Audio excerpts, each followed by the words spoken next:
गोइनी केने बाड़ू बहरे निकला तनी का हो का हला करत रह आई ओढ़ना बिछौना कहाँ लेके चल देला हो जा तानी खरिहानी अगोरे।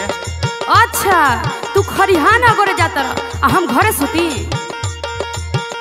अरे ना अगोरब खरिहानी सब भैंसा चर गई है तो कैसे सुना हम तोहरा के ना जाए दे हमार बात सुना। सुनावा सुनावा। चैत भर राजा हो खेला परेशानी हमरा के छोड़ी न जा खरिहानी।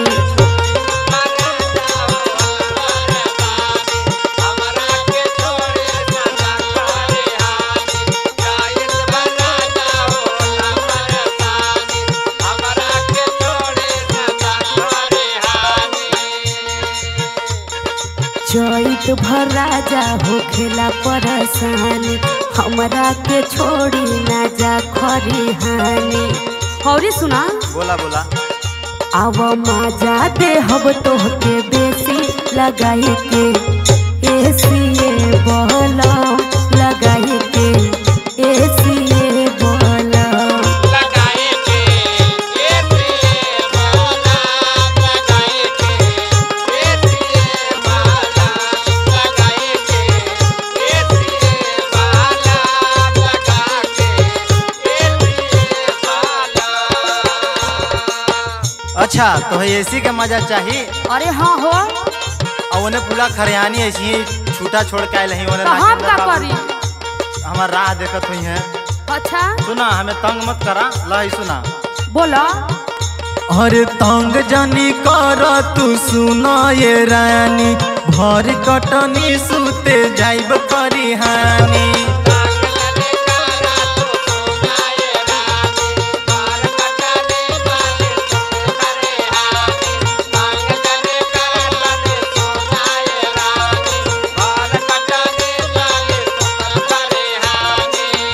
समझ लू। अरे कुल समझता नहीं हो। अरे तंग जानी कर तू सुना ये रानी भर कटनी सुते जाइब खरिहानी। कुछ दिन के बाई साजा सुती हद के पह जाए धनी सुती हद के पह जाए धनी।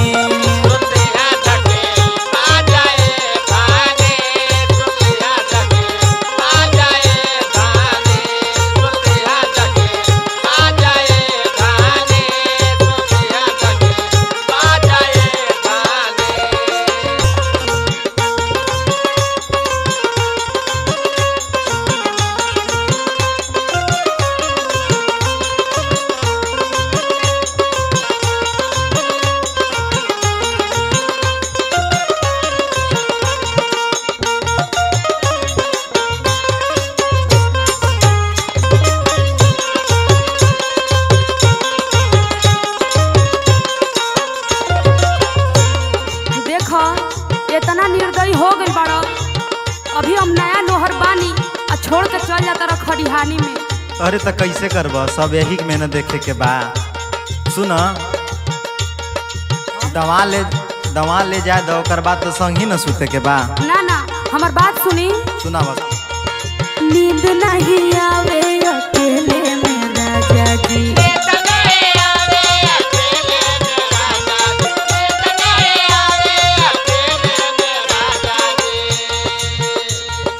सुत जाई बसाथे तो मूड होई ताजा जी।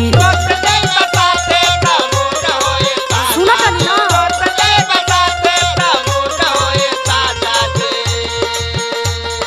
नींद नहीं आवे अकेले में राजा जी सुत जाई बसाथे तो मूड होई ताजा जी।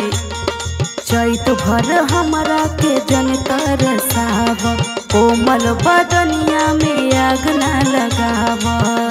अरे खाना की आग तोहके देसी लगाई के एसीए बहलम लगाई के एसीए बहलम लगा के एसीए बहलम लगा के एसीए बहलम लगा के एसीए बहलम लगा के एसीए बहलम।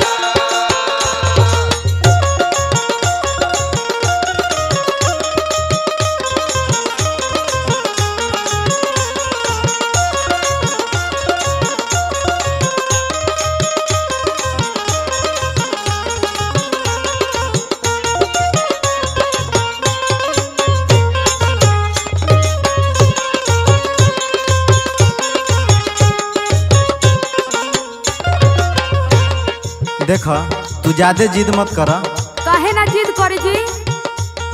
हमार जोहत हुई है वहाँ से नित्या नागेंद्र दोनों जोहत हुई है, तनी जाए दो ना। हम आज तो नहीं जाए दे, सुन लो। रुका रुका बताओ तुम। बताओ। राते बिराते क्यों करे का ऐसा,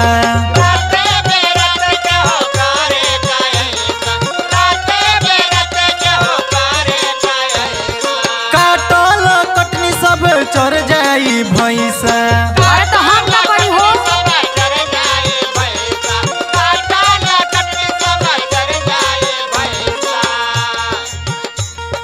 राते बिराते केहू करे का ऐसा, काटल कटनी सब चढ़ जाई भैंसा।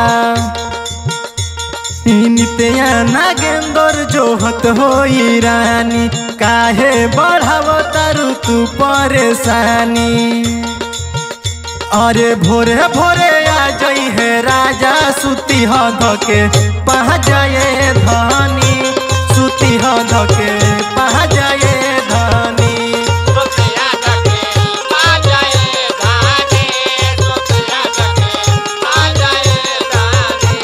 लगाई के एसी बहला, सुती ह धके पहा जाए धानी, लगाई के एसी बहला, सुती ह धके पहा जाए धानी।